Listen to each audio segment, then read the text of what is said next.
This is the PowerPoint for Chapter 5 of your textbook for Sociology 3392. So today we're going to be talking about conceptualization, operationalization, and measurement. So this is more of a concern, obviously, if you're doing a quantitative project. You're not going to be measuring variables if you're doing a qualitative project for your final paper, but it's very important to learn these things, very, very important for research methods. Your whole project is going to depend on whether you're measuring, what you think you are measuring. There's going to be lots of questions on the test about this chapter. So what is measurement? The careful, deliberate observations of the real world for the purpose of describing objects and events in terms of the attributes composing the variable. So how would you measure age? Well, you probably would measure it by, number of years you've been alive. So 1, 2, 3, 4, 5, etc. But, there's different ways of measuring it. Maybe you're going to say, are you young or old? So this chapter, we're going to be talking about, obviously, all the different sort of ways you can measure things and what this says for research methods. How do you measure your GPA? Probably, by whether you get mostly A's, B's, C's. Maybe you're going to use a 3.5, 3.0, 2.5, etc. Satisfaction with college. Well, are you satisfied with your degree program? Are you satisfied with the choices, in the cafeteria? Are you satisfied with your dorm, your roommates? There's lots of different ways to, measure the satisfaction with college. Okay, so first we want to kind of start at the very beginning, talking about concepts, reality, conceptions. So what is a conception? Well, this is the mental image that you have of something. This is really, really subjective. So different people are going to have different conceptions of different objects or items or, concepts. A concept is a mutual agreement for mental images, or maybe a family of conceptions. So say you are, thinking, okay, what does college mean to you? The whole conception of college. Well, different people are going to have different mental images. So maybe someone's mental image will focus specifically on academics. Maybe someone else will be thinking of the parties. Maybe someone else will be thinking of like dorm life and clubs. So the concepts are sort of all those mental images that sort of get put together. So how do we really decide what something is? Well, direct observables mean we can measure the physical characteristics of something, but most of the concepts that we use in social sciences is really difficult to do that. So we use indirect observables a lot of the time. So we ask people about their opinions about stuff. So you can't necessarily, look at the Texas Tech campus and be able to, measure what college is or the conception of college. Maybe you'll go to different students and ask them what college is to them. Okay, so conceptualization, this is sort of the next step. When we're taking our concepts and defining the process through which we specify what we mean when we use particular terms in research. So we really can't, meaningfully answer a question without a working agreement about the meaning of an outcome. So again, conceptualization decides on a specific agreed upon meaning for a concept for the purposes of research. So maybe people are going to have a different idea of, what college means to them in general, but if we're looking at satisfaction with college, we want to really nail down exactly what that means, have an agreed upon meaning so that everyone is sort of looking at that concept in the same way. So maybe we're going to conceptualize college or satisfaction with college as how satisfied you are with the education you receive. So we're not, focusing on parties and food and dorms. We're specifically focusing on the academics. Okay, so we talked a little bit about this in an earlier chapter. A dimension is a specifiable aspect of a concept. So, maybe we're going to have different things that make up a concept. So we're going to use the example of self-control here. So self-control is something that we use a lot in criminological research. It's one of the sort of agreed upon risk factors for criminality. Low self-control theory has been able to explain lots and lots of different types of crime, and we do this by using 6 different dimensions. So a different aspect of this concept of low self-control. So this could include impulsivity, temper, trouble delaying gratification, etc. And each one of these things is different, and there's different ways of measuring them, but they all sort of come together to form this concept of self-control.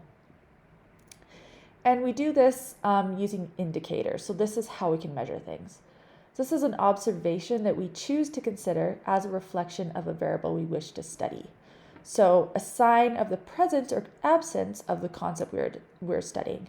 So self-control is something that's measured a ton of different ways. One of these ways that we have, measured self-control for the purposes of research is with the marshmallow test.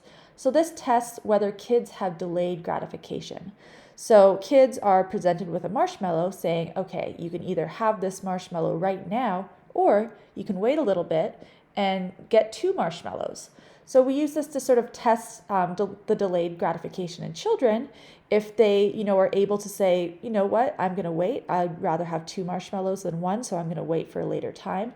We would say that these kids, have delayed gratification and maybe a higher level of self-control. Okay, so the interchangeability of indicators. So we would have a lot of different indicators for different concepts, and some of them, are really getting at the same thing. So if several different indicators all represent the same concept and all of them would behave the same way, the concept would behave if it were real and could be observed. Meaning that sometimes we're able to sort of use indicators in a different way. So maybe we have, the marshmallow test as, an indicator of low self-control, but then we maybe have a different test that behaves the same way, meaning that we can use this sort of interchangeably. Okay, so we need to really, again, define what we mean by a variable in order to measure it. So we have a couple different ways of giving things definition.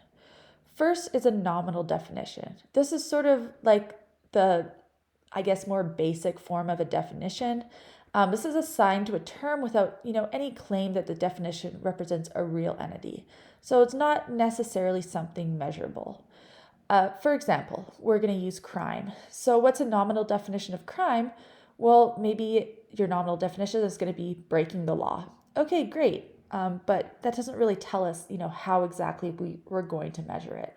So we need to make an operational definition for each variable that's going to be in our research project.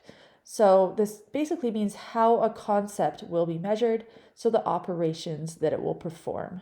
So this, again, is like a recipe for a concept. So how are we going to measure crime, which is breaking the law? Well, maybe we're going to measure it by looking at police records and seeing, how many times or how many crimes were detected by the police in a particular area. So again, it really narrows things down so that we're able to measure it and able to, make sure everyone is on the same page.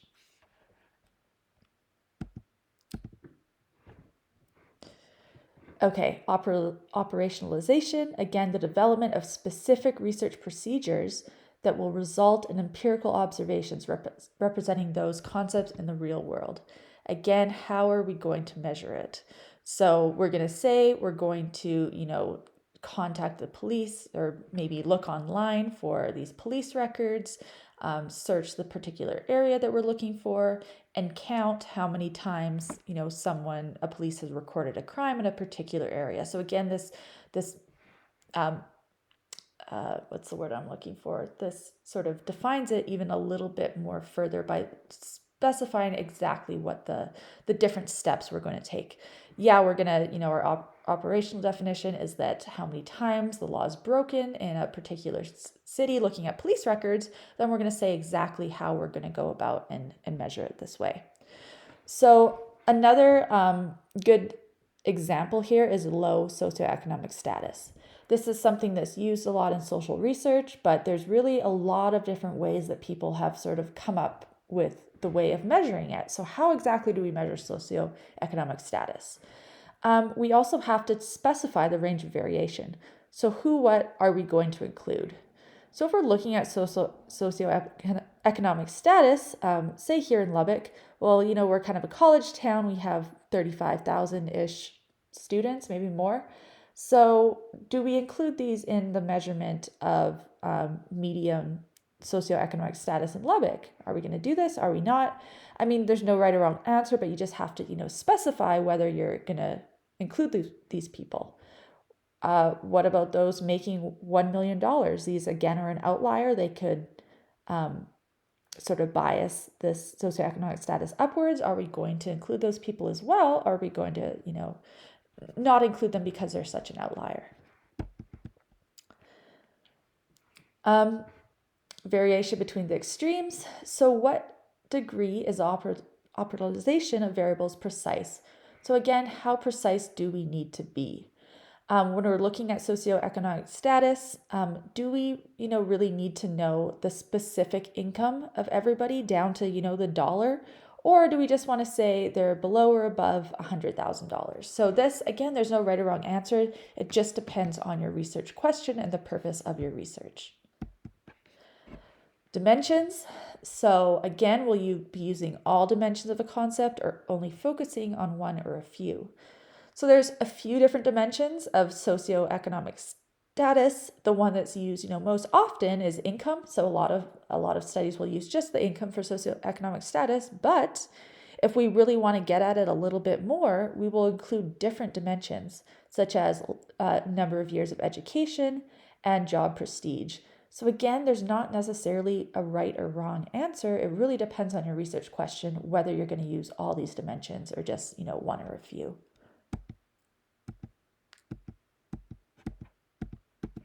Okay, so next, creating conceptual order.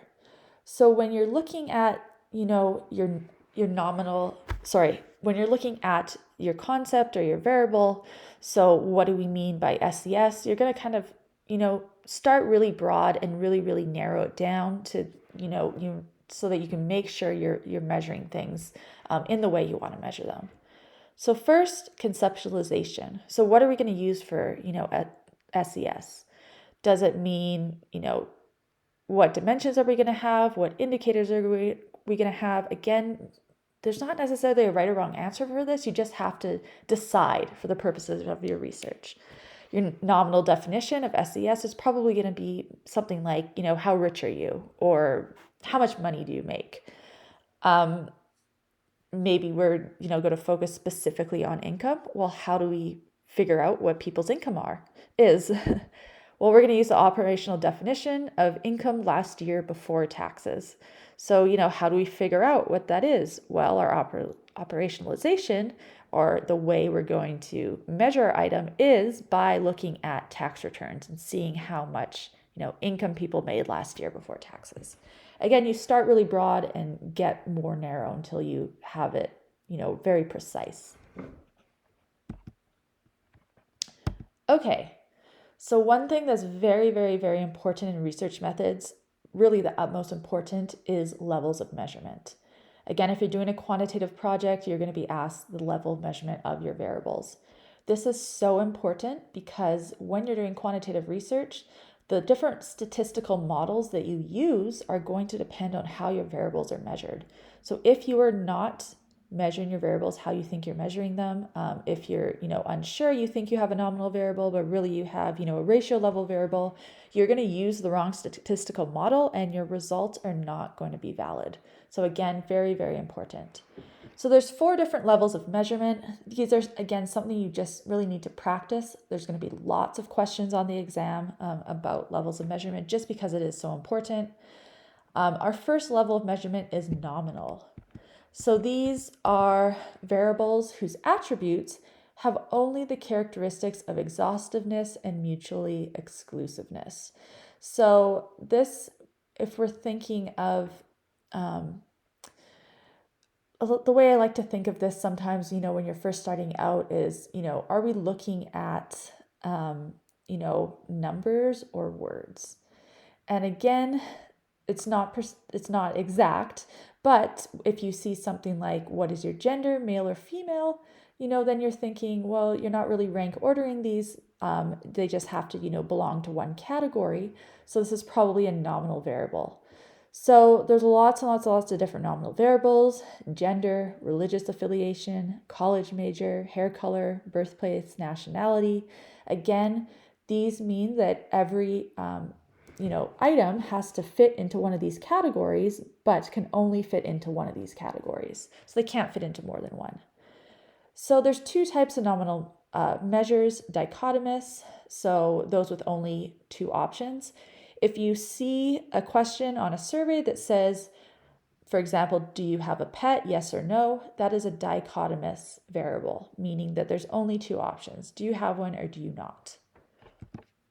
A categorical option or categorical variable has more than two options. So for example, if the survey asks, what is your hair color, black, blonde, brown, or other, that would be a categorical variable because there's more than two options. So again, these are our kind of most basic level of measurement. This is used all the time in social research, even though, it's a pretty basic level of measurement. For example, one that we use tons is, crime. Have you committed a crime in the past 12 months, yes or no? Okay, so our next level of measurement is the ordinal level of measurement. These are variables with attributes that we can logically rank order. So we can, rank these answers, except, 0 is arbitrary. So it's used to establish ranking, but you don't necessarily use a 0 in this.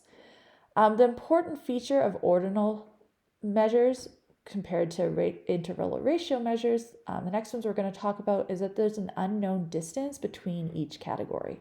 So you can rank them, but it doesn't mean that one is, twice as big as another.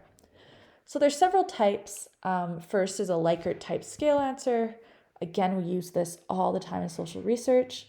An example is afraid of crime. So 1 is not afraid, 2 is somewhat afraid, 3 is very afraid. So we could rank order these. We could say that somebody that is a 1 is less afraid of crime than somebody who's a 3. But again, we can't say somebody that is a 2 is twice as afraid of crime as somebody who is a 1. So again, we can rank order them, but we can't, measure the distance between each categories.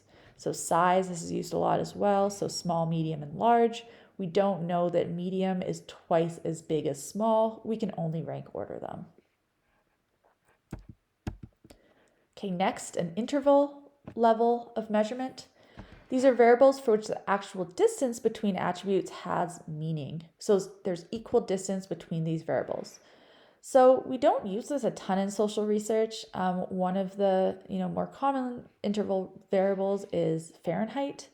So temperature, 0 does not mean an absence of temperature. There's still a temperature there. The 0 is kind of arbitrary, but we do, we can rank order this. So we can say that there's equal distance between a temperature of, say, 15 and 30 as there is a temperature in, 30 and 45. So there's 15 degrees difference between each of those.